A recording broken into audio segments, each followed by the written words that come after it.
And what I've been playing this week is a game that I've really enjoyed, and it's called Gestalt, Steam and Cinder. I will first and foremost say that the game was provided. A code was provided to me by the developers. Metaphoraxis, I think is the Metamorphosis. I'm sorry, Metamorphosis Games. So thanks to Metamorphosis Games for sending me that code. I've been trying it out. I was like, oh yeah, I'm gonna give this a try and talk about it on the show. Maybe write a review for it on thegamercircle.com. And it has taken my life. Like I said, I was all in on Elden Ring. I stopped playing Elden Ring because of this game. Now the reason why I did is because I know this is a short experience, right? Beginning, middle, and end in a relatively short amount of time, so that I can go back to the world exploring that is Elden Ring. But this game is awesome. I love this game. It is so good. So good. The elevator pitch for it is that it is a 2D side-scrolling Metroidvania. Wow. And basically, it's like, I would also add RPG in there because it's got a lot of RPG elements as you go. So you there's a big narrative, there's a huge lore that they delivered to you, and basically the what keeps me going in this is the combat system. It's got very interesting combat with a good dodge. You're adding more and more combat systems to your arsenal as you go along. You're this redheaded in this world that you're this redheaded. I guess you could call it bounty hunter. Like she walks around. She's got a gun. She's got a sword, and they tell you. And of course, they're doling out the story as you see right now. They tell you about how the world used to be, and how they needed to don this power and this armor in order to defeat this big bad. And in order to do that, they themselves became corrupted, and now all those who darn that armor are now considered big bads themselves, and now they're threatening to corrupt the land. It's a big, deep story with lots of ins and outs and lots of twists and turns.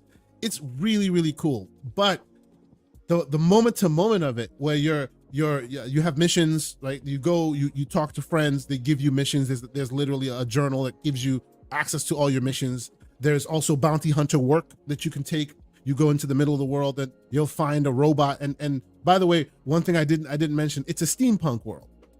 So Steam and Cinder, it's a very steampunk world. So there are like killer robots all around, as well as old school, it's almost like it gives you the dialogue and the way the aesthetic kind of reminds me of Firefly, the TV show, if you recall, right? The way they talk, the way the swagger of some characters, they're all in kind of like old school Western flair, but then there's robots as well. That's the steampunk aesthetic, but it is very cool. Like I'm really enjoying my time with it. You can pick up lots of drops in the world where like there are certain drops. It has hard combat, like not impossible. It's not hard, but it's the lightest of Souls-like, right? So you're walking around, you always have 2 flasks, and you can increase your flask input if you get permanent buffs on it. And you at any moment you can take your flask and it'll regenerate your health, but you only have 2 to start with. And the wrong move, if you don't dodge at the right time, they're gonna murk you and you're done. And then you have to go back to a starting point, which I'll be honest with you, some of those starting points, some of the checkpoints can be a little brutal if you've been exploring and haven't hit another checkpoint, because it's not open world. Obviously it's a 2D side scroller, but you can go so many directions that if you're not careful and you don't look for it, you won't find another checkpoint. So it'll take a while for you to find another checkpoint. So you're in it, you're running around, finding all these interesting things, doing all this stuff. And if you get hurt, you're going all the way back. It's a platformer as well. Like it's really interesting. Now, the reason why I say that there's a theme here, and of course, obviously you guys notice there's a theme here, the theme of all of us tending to play these 2D games. I'll kind of scroll through and see if I can get to a bit more gameplay for folks to see.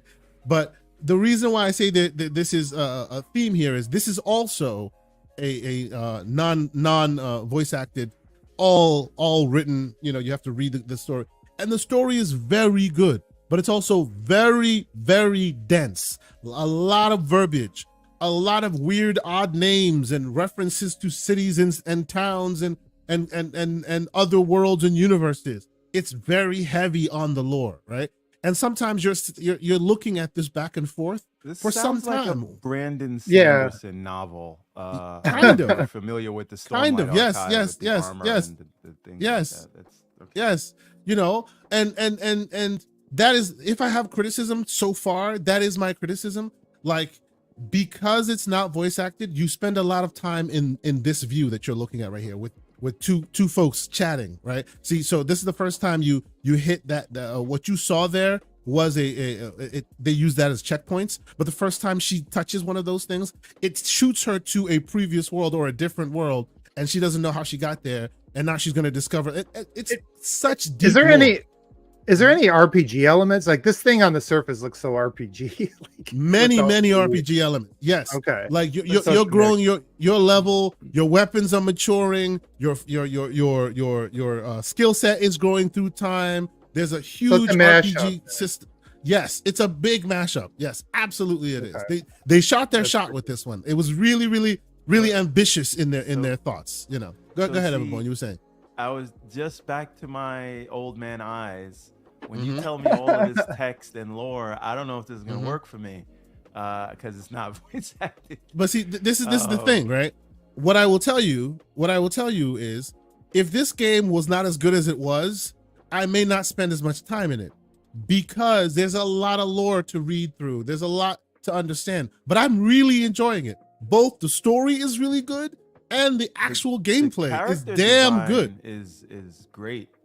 It's great. When she's walking, just the hair animation alone, it's like, oh, chef's kiss. It's so well done. And there's more and more, and they diversify the enemy types up a lot. So you're playing. I think I'm about 7-8 hours in right now. You're playing. You're having a good time, and then all of a sudden, out of nowhere, a new enemy type shows up that you haven't seen for the last 8 hours or 10 hours you've been playing, and it's just like everywhere. It's fantastic. They did such a good job with this game, and it's on everything. Just so you know, it's on everything. Old school. It's on your Switch. It's on your PS4. It's on your Xbox. It's on Steam. I got a Steam code for this, so it is quite good. It's called Gestalt. I love that name. It's called Gestalt, Steam, and Cinder. And I got a code for it, so I appreciate them providing me that code. I will continue to play this. I have really been enjoying myself with this game, and I can't stop recommending it to people. I will say, as he always tends to do, Mr. MJ Dark also was playing this and was like, "Bro, you need to play this game. This game is awesome." And yeah, he was not wrong. Like, and I will show you the Steam page here. Some of the big bads, the boss fights, really awesome. I actually beat this boss, the boss you're looking at right now.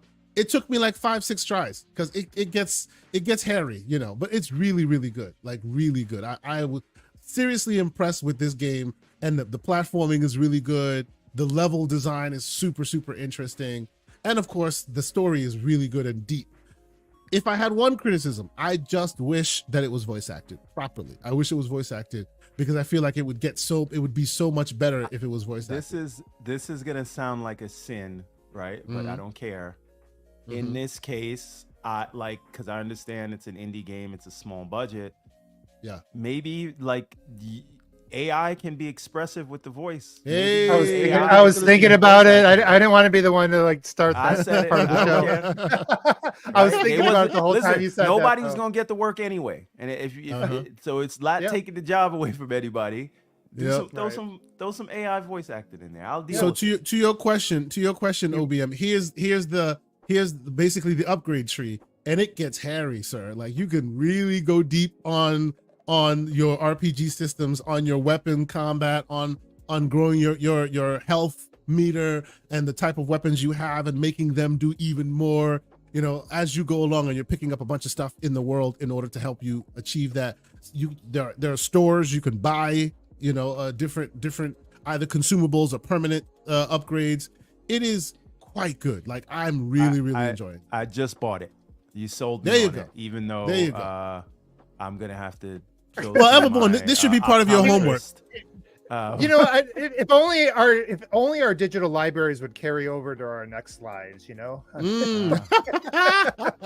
Well done, sir. can the AI fix that? I don't know. And for my handheld users out there, as you can see, the game runs on everything. Even your OG Ally, it will sip battery because it's very, very low on the TDP. You can put it to the lowest. You can put it on silent and keep playing, and you'll be playing for at least 3-4 hours. It's very good, very, very entertaining, and it doesn't require so much resources. So once again, before we move on, the game is called Gestalt, Steam and Cinder.